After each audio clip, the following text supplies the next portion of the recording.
Ich habe eine Frage. Mein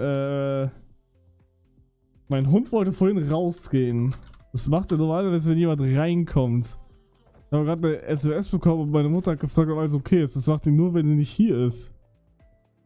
Und keiner ist eigentlich hier. Die sind alle mit meiner Mutter. Ich gucke mal, ob das Auto da ist.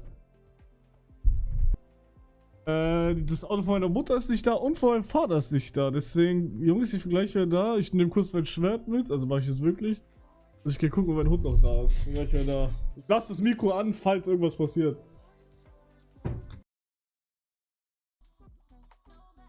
Was wollen Sie von mir? Oh!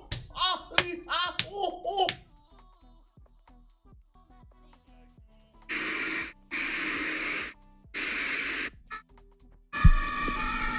Keine Sorge, Jungs, er hat dort Schwerter, um sich zu verteidigen, Bethele.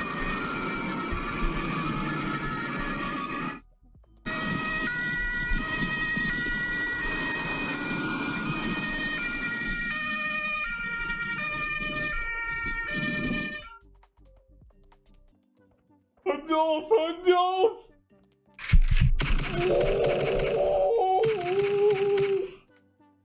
Hören Sie auf!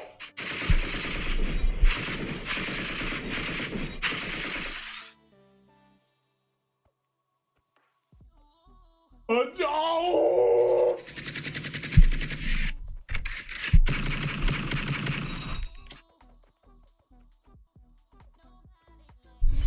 Was geht ab?